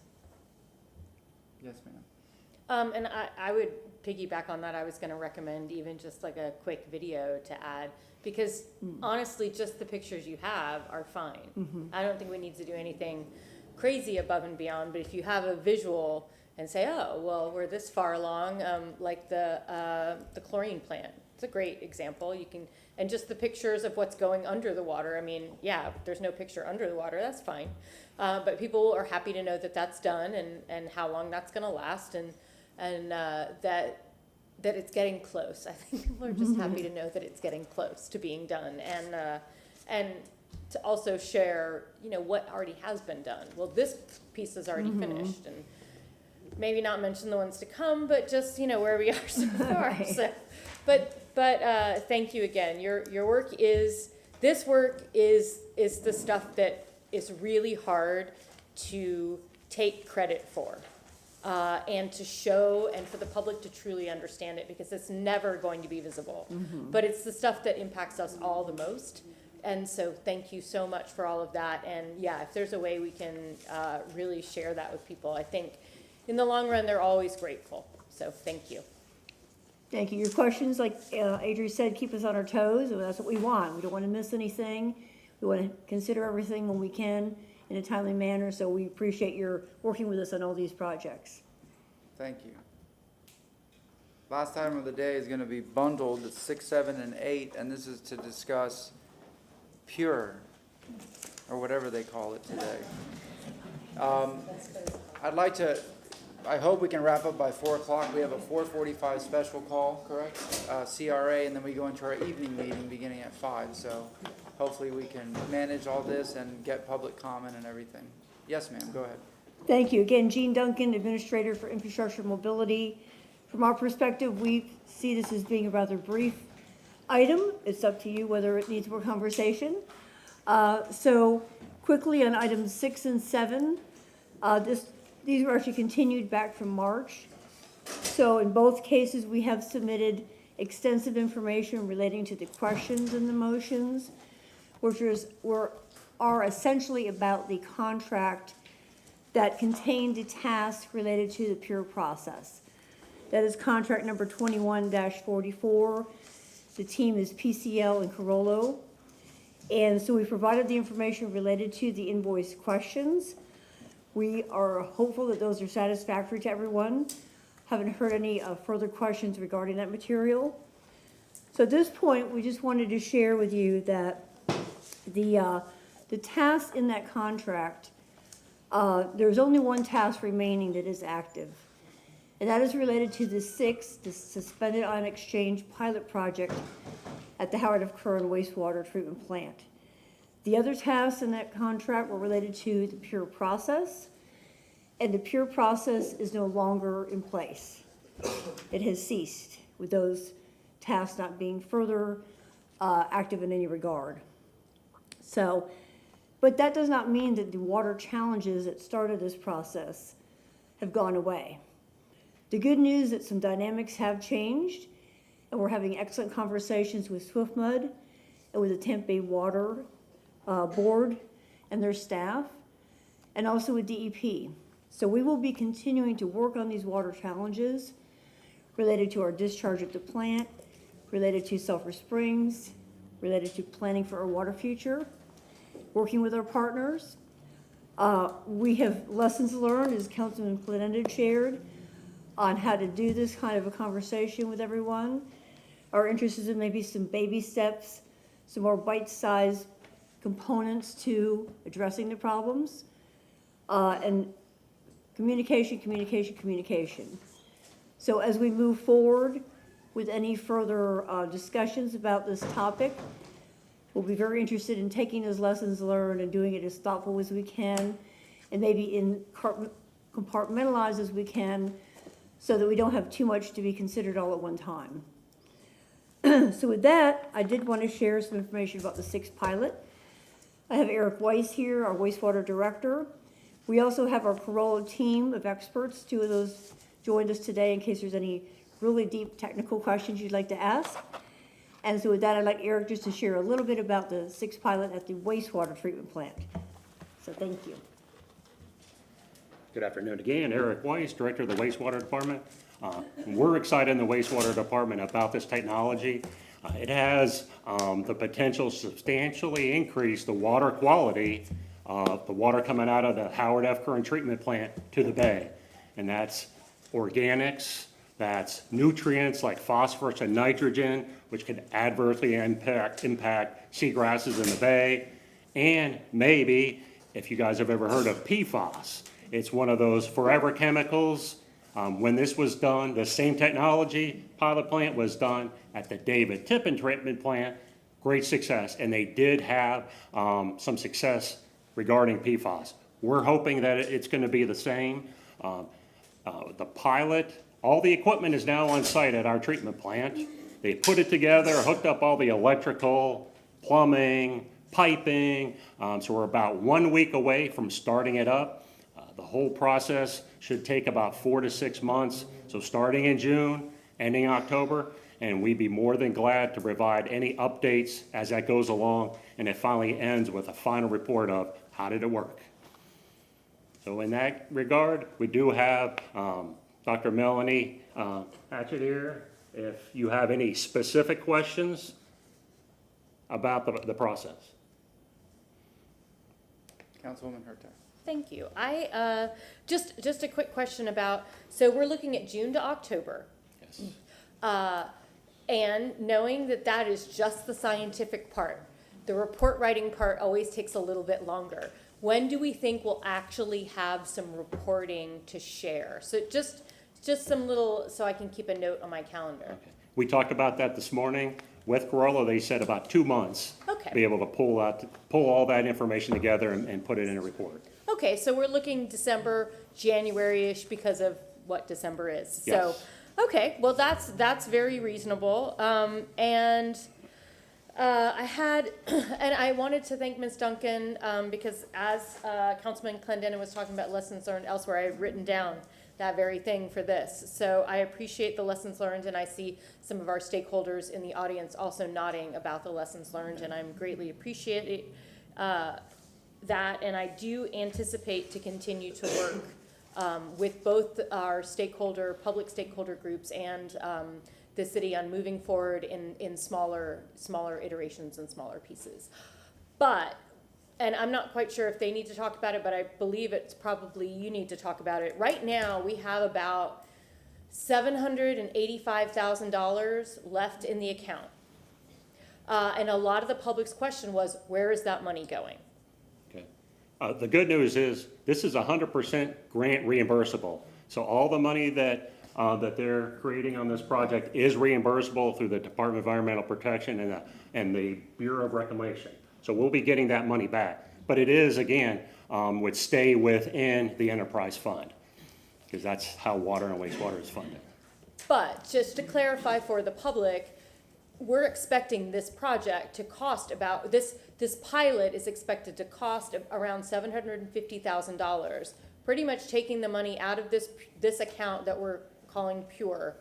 And when we get the reimbursement, we will be moving that to other areas. Correct. It'll probably go back to the fund balance of the water department. So I appreciate the answer for the actual money and where that's going. So we'll not have funding. The only other question, and I don't know that this is even a question for you all as much as it is a question for the attorneys, we have a contract for a design build. The only way to end that contract is to do a design build. Otherwise, it's just sitting open. So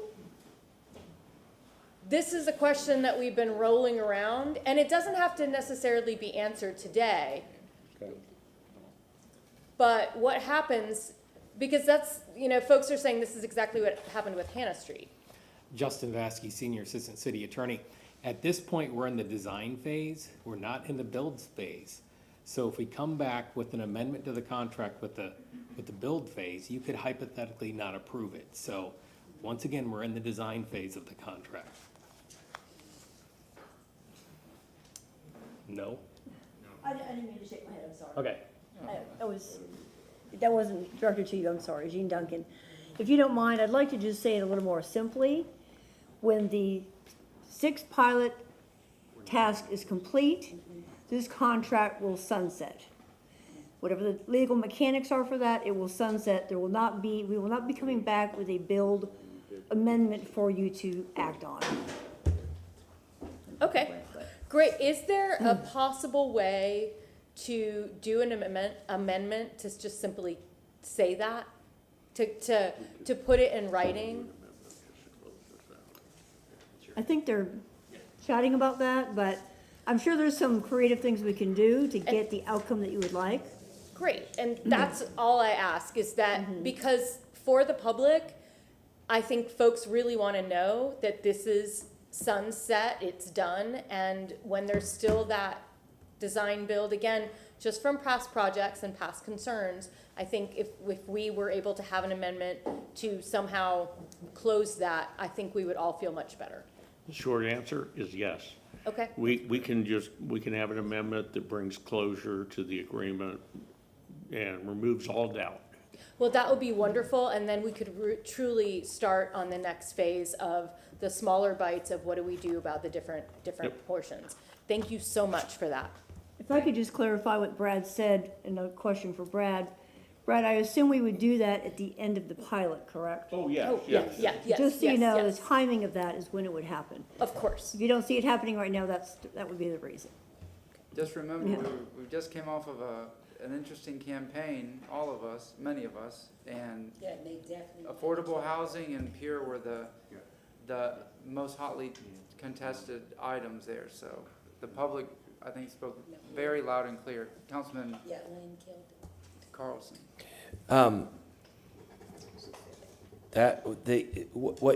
What she was just recommending, it would be great because it would reassure us and the public. I'd like to make sure that what happened on Hannah doesn't happen again. That is that 2015 small contract ends up being a 2023 big contract, or going out years on this contract. So if you do it that way, that means you'll have to bring it back before council, I assume.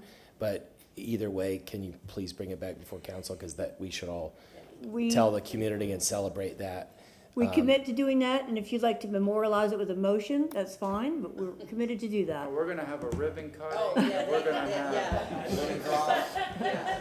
And it's not just the ending of that phase or whatever it is. There's a lot of questions about motivation for this and who was involved in everything. And so if all the contracts related to it have ended, then that shows that everybody could take a fresh start. The second thing I'll mention real fast is that everybody who talks to me about this now says, why can't the city just get its lobbyists to change the law? And I've got my own lobbyists looking at it. I have more limited resources than the city does, and I'd rather not pay for all the lobbyists to get this changed. Just so everybody knows, I and city council asked several months ago for the administration to use the lobbyists to change this law, and the mayor's political advisor said no.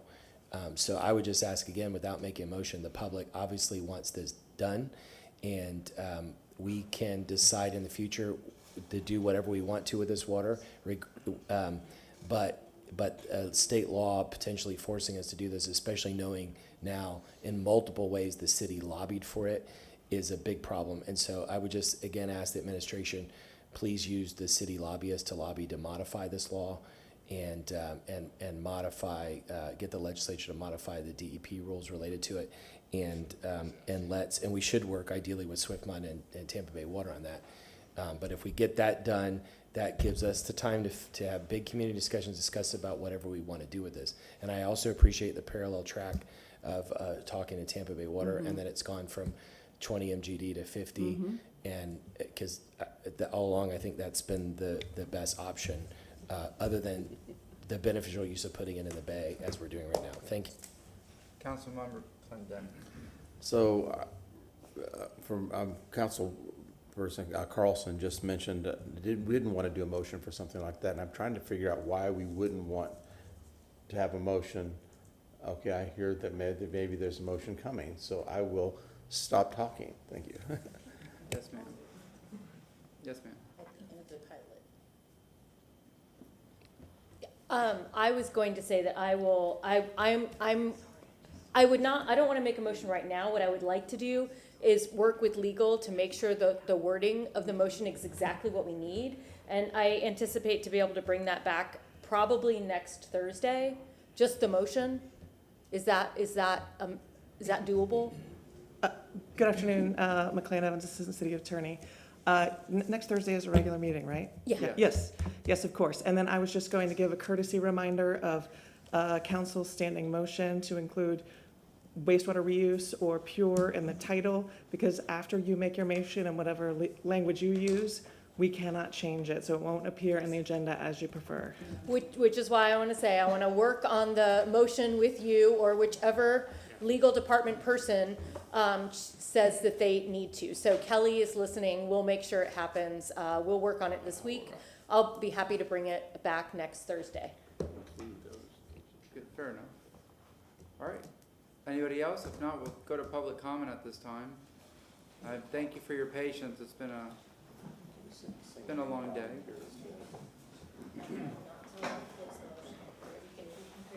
Yes, sir. Go ahead. Please state your name. You have 3 minutes.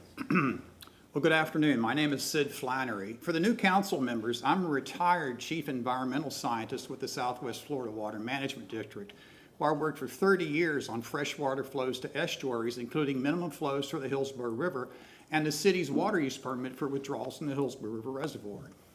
Over the last 2+ years, I've served as a member of the Citizen Stakeholders Group created by the City Water Department to review the city's options for the reuse of reclaimed water from the Howard F. Curran Wastewater Treatment Plant and how to meet the requirements of Senate Bill 64, which was passed by the Florida Legislature in 2021. It's important to know that Senate Bill 64 still lives on, and it requires utilities to identify an average quantity of surface water discharge, such as from the city's AWT plant, that must be eliminated and rerouted.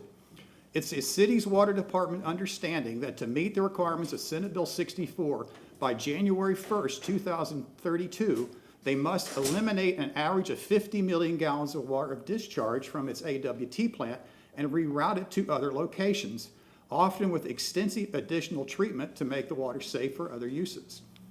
As I have discussed with the Water Department and the Council, Senate Bill 64 is a one-size-fits-all approach that is not good for utilities such as the City of Tampa that use rivers for water supply, as the need for reclaimed water for other uses will vary tremendously between wet and dry seasons and between wet and dry years, because flows in their primary water supply source, in this case the Hillsborough River, naturally shows enormous variations in flow. Secondly, Tampa Bay is an estuary, which includes some of Florida's most important water bodies whose ecology and production of economically sport and commercial fisheries is dependent upon freshwater flow. Senate bill does allow some discharges to continue if they are shown to have a beneficial effect. At the Water Department's request, this past fall, I prepared a 20-page technical document describing the functions and benefits of rolls of discharge from the city's AWT plant to Tampa Bay. The city submitted this document to DEP's wastewater management staff in their Southwest District in the Temple Terrace office. The city received a very short email reply from this regional DEP office that said that any beneficial effects from this discharge could not be recognized because minimum flows and levels have not been established for Tampa Bay. I can tell you this was not a technical science-based conclusion, but instead was based on a narrow reading of Senate Bill 64. Does this mean I have 20 seconds? Keep going. Well, you've been here all day. Gosh, I thought I had time this much, but it won't take much longer. Go ahead. Thank you very much. So in response to the shortcomings in the language of Senate Bill 64, the stakeholders developed and proposed two concise sets of language to be amended to 64 to allow yearly variances from the average value of surface discharge that must be eliminated based on changes in climatic conditions. Secondly, the language would also allow the DEP to recognize benefits to water bodies that do not yet have regulatory minimum flows and levels, particularly estuaries. In developing this language, the goal was to improve Senate Bill 64 to give utilities much needed valuable flexibility to develop reclaimed water plants in quantities that are truly needed, that are safe, that are cost effective, and protective of the region's water and natural resources. We submitted our proposed statute language to the offices of a number of legislatures. It did show some interest, but the legislature seemed to have other priorities this past session. So what to do now? The stakeholders suggest that the city submit a request/proposal to DEP in Tallahassee to clarify and modify how the city can meet the requirements of Senate Bill 64. The emphasis of this proposal is not to exempt the city from Senate Bill 64, but to give the city valuable flexibility to come up with reclaimed water plans that meet the public needs and protect our resources, which may be very different than rerouting of 2050 MGD of treated wastewater within the next 8.5 years. First, it would allow the city to vary the amount of surface water discharge that must be treated and rerouted. Secondly, it would recognize the beneficial effects of discharge to Tampa Bay. That is not a strict binary either-or proposition. Tampa Bay represents a gradient of water quality and biological conditions within its waters, and this does not mean that all the surface water discharge must stay in place. It is possible that some or much of this discharge could be rerouted and not have negative effects on the bay, but that should be subject to a detailed technical analysis. So, this proposal would result in a two-phase process. First, the city would evaluate options for various reclaimed water projects that carefully assess the quantities that are needed on short-term, seasonal, and yearly basis. In doing so, the city should interact closely with Tampa Bay Water to come up with plans that meet the needs of the city and the region. Each year, the city would report to DEP on the status of the assessment of plans for reclaimed water use. After careful local review of all relevant factors, including need, cost, safety, and the effects of groundwater and surface water resources, the city would identify projects that meet local and regional needs. When such projects are identified, their effects on Tampa Bay would be evaluated by examining freshwater flow and nutrient budgets to the bay, salinity modeling, and the effects of the plan on water quality and biological communities. So, the stakeholders will prepare a draft proposal to DEP, which will take about 6 weeks, and we will be happy to present it to the City Council, to the City Administration, to the City Water Department, Tampa Bay Water, and the Tampa Bay Estuary for review and input.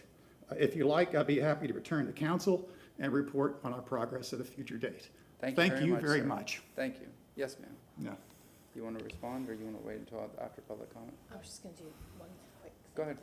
I was just going to say, it might be great, especially with our new council members, to maybe do individual meetings with us to Certainly, talk about anytime. this, but absolutely, it's something that we, I think it kind of goes along with what Councilmember Carlson says. He wants to do it, to talk to different, to use our lobbyists to try to help make that change. Thank you. Yes, thank you. On that point, I want to be clear.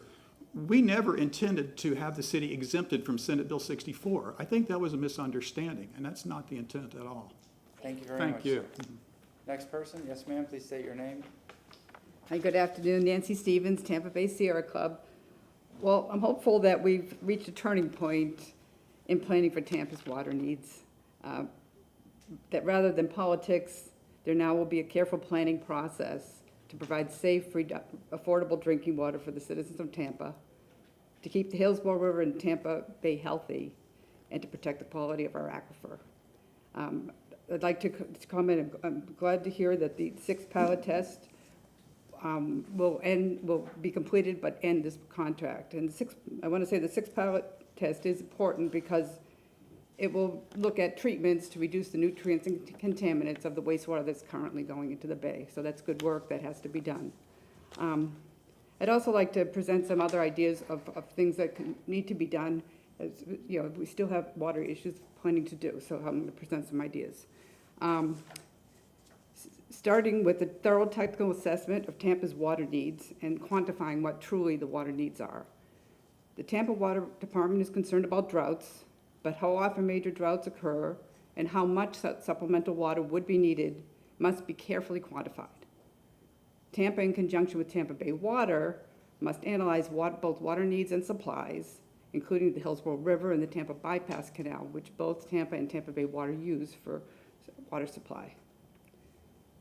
This work was not part of the PURE project, but that work must be done, and with a new contract with new independent consultants. Reclaimed water is only part of any water system.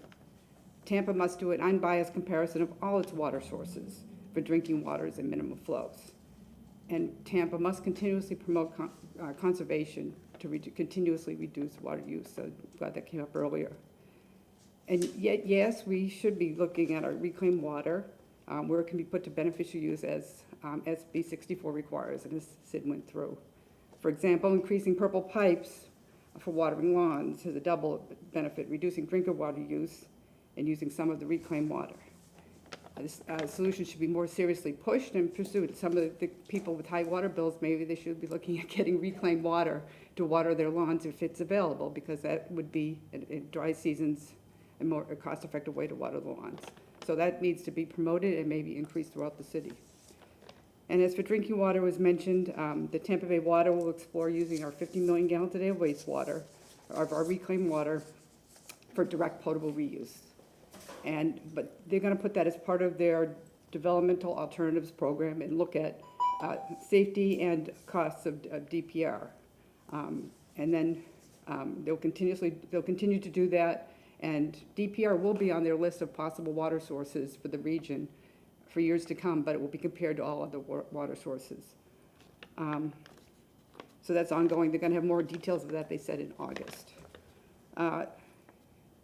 So that's pretty much it. I'm glad to hear the 6 work is continued. Another piece of work that could be done is looking at enhanced source control and continuing that work, looking at the industrial polluters that are polluting into the water, looking at that.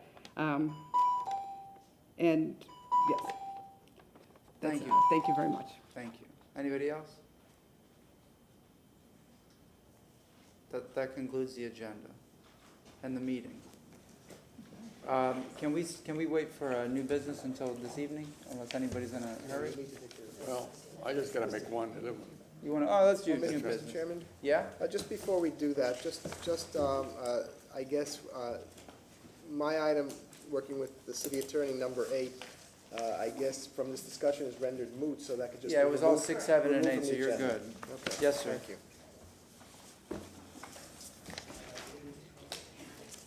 Chairman? Yes. I would like to make a motion for staff to appear in June the 22nd, 2023, to council workshop session for a preliminary budget workshop regarding fiscal year 2024 budget. If I can, Mr. Chairman. Sir. I'd like council to, if you don't mind, I think that motion is very much in order, and I'm not commenting on the necessity of it. I just want to, that was the June date? June 22nd. The June 22nd agenda. You also have the Budget Advisory Committee, and you also have other things. I'm going to ask council and not take any action on this, and not certainly hold up that motion, but to take a look at that agenda for that workshop and see if there are any items that could be perhaps moved to another day or combine things to be able to make that more of a concise meeting, reminding you, just like today, you have a night meeting that night. So I just want to bring that to council's attention, not hold up this motion. No, we'll be all right. It's an alcoholic beverage night, but I'll just be mindful of June 22nd, but the motion is fine. Motion from Councilmember Miranda. Who's the second? Vieira. Clendenin with the second. All in favor? Aye. Any opposed? What? Not yet. When we're done with the vote, sir. Okay, go ahead. Yeah, I'm not going to be here tonight. I apologize. My son is graduating. I have 2 Forms 8B that I need to file from last week. It was item number 12 and item number 13 last week, which I recused myself from. And just to reiterate, my firm does some business with the school district, but nothing related to the city of Tampa or this item, but in abundance of caution, I recuse myself. We have a motion to receive and file from Councilman Vieira. Do we have a second? Second. Second from Councilmember Miranda. All in favor? Aye. Any opposed? And could I just, regarding what we were just talking about, are you okay if I make a motion, just regarding the state law? I'd like to make a motion to have city staff and a representative of Sierra Club return on August 24th to report on how the city can modify the state law SB 64 or DEP guidelines regarding wastewater reuse. Motion from Councilmember Carlson for, this is for August 24th. Yes, Second from Councilmember Vieira. All in favor? Aye. Aye. Any opposed? thank you. Councilman Vieira, do you have any new business, sir? I do, I mean, I have some time, I'll do it next week. Okay. Yes, ma'am. Councilmember Henderson? Councilmember Clendenin, do you have any new business? I do not. Councilmember Hurtak? I have new business. Yeah. No, ma'am? No, thank you. All right, I have a couple of motions. Chairman Maniscalco. Thank you very much. I'd like to make a motion to set the date for a commendation to be presented to Jefferson High School baseball team. I would like to schedule this for our regular session meeting on June 15th in council chambers. We have a motion and we have a second. All those in favor say aye. Aye. Opposed? Motion passes. Then this, no, it was gonna be presented off-site, but this is so, because we have so many dragons in the, I mean, even Colina, Adria Colina's Jefferson Dragon. My dad was. His father is, you know, so everybody is Suley. We don't want nobody to know how good we are. Take it easy. Yeah, she's got it right there. She's got, you know. So the second motion is I'd like to make a motion to have the legal department present the legislative update. This is because session just ended at the August 3rd regular session meeting under staff reports. Second. We have a motion, we have a second. All those in favor say aye. Aye. Opposed? Motion passes. Mr. Shelby? Yes, Council, just very briefly, I have two resolutions prepared based on last week's meeting, ratifying and confirming the appointments you made of Samantha Decker as a member of the Variance Review Board and Dominique S. Cobb as a member of the Historic Preservation Commission. If you could just... We have a motion from Councilmember Vieira, second from Councilmember Miranda. All in favor? Aye. Aye. Any opposed? Motion to receive and file? So moved. Motion from Second. Councilmember Vieira, second from Councilmember Henderson. All in favor? Aye. We're adjourned. Remember, 4:45, we have a special call CRA and a 5:01 evening. We are.